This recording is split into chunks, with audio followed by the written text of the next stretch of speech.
They found them on a Tuesday morning in late September, 1963. Two girls, sisters, standing barefoot at the edge of a county road just outside Harlan, Kentucky, holding hands like they were waiting for someone who never came. A truck driver named Earl Simmons saw them first. He said they didn't wave, didn't cry, just stared at him with eyes that looked, in his words, like they'd seen something God himself had turned away from. He radioed the sheriff. By noon, the whole town knew. The Dalton girls were back, and that should have been the end of it, but it wasn't. Because when they finally spoke, when they finally told the authorities what had happened to them in the 11 years they'd been missing, no one believed a word. Not the police, not the doctors, not even their own mother. And the reason no one believed them wasn't because their story was impossible. It was because it was too possible, too close, too real. The kind of truth that makes you realize the monsters aren't hiding under the bed. They're sitting at the dinner table. They're your neighbors, your family, and sometimes they're you. Hello everyone. Before we start, make sure to like and subscribe to the channel and leave a comment with where you're from and what time you're watching. That way, YouTube will keep showing you stories just like this one. This is the story of what the Dalton girls admitted, and why, even now, more than 60 years later, most people still refuse to believe it. It was August 9th, 1952, a Saturday. The kind of hot, thick summer day in eastern Kentucky where the air sits on your chest like a wet towel, and even the dogs won't move from the shade. Margaret Dalton was 14. Her sister, Catherine, was 10. Their mother, Ruth, sent them into town that morning with a list and $3 folded in an envelope, eggs, flour, a bottle of aspirin. The walk was 2 miles. They'd done it 100 times before. By lunch, they should have been home. By dinner, Ruth was pacing the porch. By midnight, she was screaming their names into the woods behind the house, her voice cracking like dry wood. The sheriff's department organized a search the next morning. 30 men, dogs, volunteers from 3 counties. They combed the hills, dragged the creek, knocked on every door within 10 miles. Nothing. No footprints, no torn fabric, no sign of struggle. It was like the earth had opened up and swallowed them whole. In small towns like Harlan, people talk. And when they talk long enough, the stories start to twist. Some said the girls had run away, that Margaret was pregnant, or wild, or both. Others whispered about drifters, about men who passed through town in the summer looking for work in the mines. A few of the older folks, the ones who still believed in things that didn't have names, said the girls had been taken by something that wasn't human at all. But Ruth Dalton didn't believe any of it. She knew her daughters. She knew they wouldn't run, and she knew, deep in the part of her that mothers know things, that wherever they were still alive.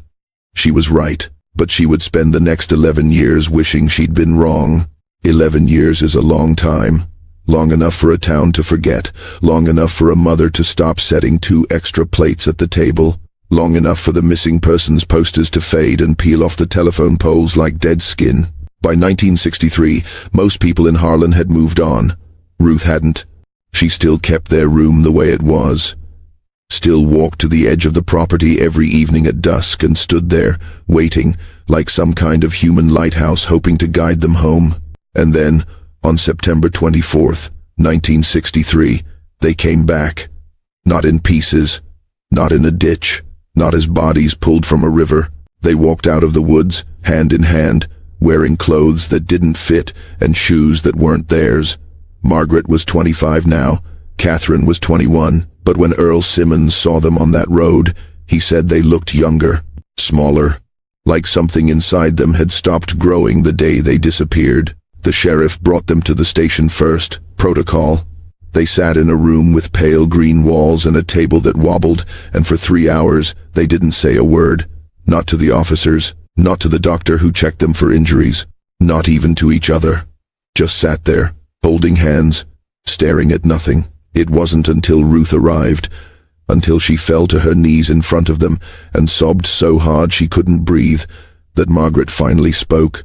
She looked at her mother with eyes that had gone somewhere far away and said, "We stayed because he told us to." That was all. No explanation, no relief, just that one sentence, delivered in a voice so flat it didn't sound human. And when the police pressed her, when they asked who he was, where they'd been, why they'd come back now, Margaret looked at Catherine. Catherine nodded, and then they told a story that would haunt every person in that room for the rest of their lives. They said his name was Thomas. They didn't know his last name, didn't know where he came from or how long he'd been watching them before that Saturday in August of 1952. Margaret said he'd been standing at the edge of the woods near the road, just standing there, smiling like he knew them, like they were expected. He wasn't tall, wasn't particularly strong-looking, just a man in his 40s with thinning hair and a face you'd forget the moment you looked away. That's what made it so easy, Margaret said. That's why they didn't run. He looked harmless. He looked like someone's uncle, someone's neighbor, someone you'd see at church and never think twice about. He told them their mother had been in an accident, that she'd sent him to fetch them, that they needed to come quickly, quietly, and not make a fuss. And because they were children, because they'd been raised to trust adults and obey and not ask too many questions, they followed him. Into the woods. Down a trail that didn't exist on any map, to a place they would not leave for 11 years. He kept them in a house. That's what Catherine called it, though the way she described it, it sounded more like a tomb. It was buried, not underground, but hidden so deep in the hills, surrounded by so many trees and so much silence, that screaming would have been pointless. There were no neighbors, no roads, no way out that they could see. The doors locked from the outside, the windows were boarded, and Thomas, the man who had taken them, lived there too. He cooked for them, brought them clothes, taught them how to clean, how to sew, how to be quiet. He called them his daughters, made them call him father, and if they refused, if they cried or tried to leave or asked about their real mother, he would lock them in a room so small they couldn't stand up, couldn't lie down, couldn't do anything but sit in the dark and wait for him to decide they'd learned their lesson. Margaret said the longest she was ever in that room was 4 days. Catherine said she stopped counting after the first night. The police wanted details, dates, evidence, something concrete they could use to find this man, this house, this place that had swallowed 2 girls whole and spit them out 11 years later. But Margaret and Catherine couldn't give them that. They didn't know what year it was, most of the time. There were no calendars, no radio, no newspapers. Time didn't work the way it does for the rest of us. Days blurred into weeks, weeks into months. After a while, they said, you stop counting, you stop hoping, you just survive. And survival, in that house, meant becoming what Thomas wanted them to be. He had rules. So many rules. They had to wake at dawn, had to pray before every meal, thanking God for his mercy and Thomas for his provision. They weren't allowed to speak unless spoken to, weren't allowed to look out the windows or ask questions about the outside world. He told them the world had ended, that everyone they'd ever known was dead, that he had saved them, and if they ever left, they would die too. And for years, they believed him, because what choice did they have? Catherine said Thomas never touched them, not the way people assume when they hear a story like this. He didn't hurt them in that way, but he didn't have to. The control was enough. The isolation, the constant, suffocating presence of a man who had stolen their lives and convinced them it was love. He called it discipline, called it family, and in the twisted, nightmarish logic of that house, it almost made sense. Margaret said there were moments, long stretches of time, where she forgot she'd ever had another life, where Ruth's face became hard to remember, where the idea of escape seemed more frightening than staying, because, at least in that house, she knew the rules. At least she knew how to survive. If you're still watching, you're already braver than most. Tell us in the comments what would you have done if this was your bloodline. The question everyone asked, the one the police couldn't let go of, was this. Why now?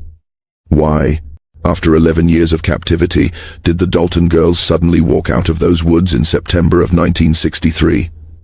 Margaret's answer was simple, chilling, and somehow worse than anything she'd said before. She said Thomas told them to leave. That one morning, without warning, without explanation, he unlocked the front door, handed them each a pair of shoes, and said it was time. He didn't say why, didn't say where he was going or if he'd ever come back. Just told them to walk east until they found a road. and then keep walking until someone stopped. He kissed them both on the forehead, called them good girls, and then he disappeared into the woods, and they never saw him again. Catherine said she didn't understand at first, didn't know if it was a test, if he was watching from the trees, waiting to see if they'd run so he could punish them for it. But Margaret took her hand, and they walked. For hours, until the trees thinned and the road appeared and Earl Simmons' truck came rattling around the bend. The police launched an investigation immediately. They sent search teams into the hills, brought in dogs, helicopters.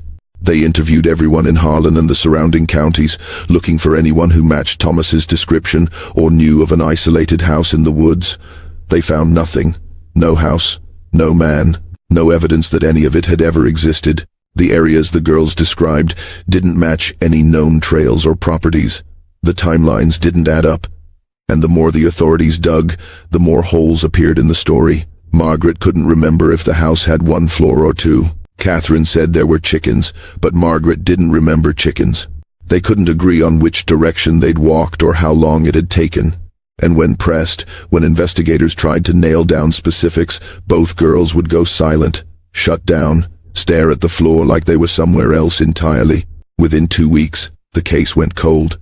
Within a month, people started to whisper, started to wonder if maybe, just maybe, the Dalton girls were lying. The official report, filed in November of 1963, concluded that Margaret and Catherine Dalton had likely run away in 1952 and fabricated the story of their captivity to avoid judgment or legal consequences. The psychological evaluations were inconclusive.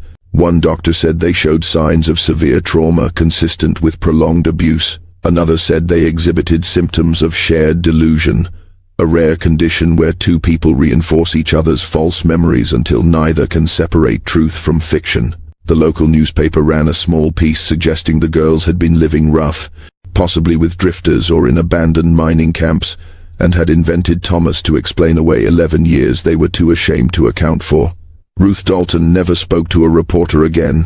She brought her daughters home, and they lived quietly in that house on the edge of Harlan for the rest of their lives. Margaret never married, never left town. Catherine tried once, moved to Lexington in 1967, but came back within 6 months. People who knew them said they were polite but strange, that they kept to themselves, that sometimes, late at night, you could see them standing together in the yard, holding hands, staring at the tree line like they were expecting someone. Margaret died in 2004. Cancer. Catherine followed 3 years later. Heart failure. Neither ever changed their story. In the decades after 1963, they were interviewed twice by journalists and once by a graduate student writing a thesis on unsolved disappearances in Appalachia. Every time, they said the same thing. Thomas was real. The house was real. And whatever reason people had for not believing them, it had nothing to do with the truth. Maybe that's what makes this story so disturbing. Not that 2 girls were taken. Not even that they were held for 11 years by a man whose name no one could verify and whose house no one could find. It's that when they came back, when they finally had the chance to be heard, no one wanted to listen, because believing them meant accepting that something like this could happen, that a man could steal 2 children, hide them in plain sight, and vanish without a trace. That evil doesn't always leave evidence, doesn't always make sense, and sometimes the most terrifying stories are the ones we refuse to believe. Not because they're impossible, but because they're too close to the truth we live with.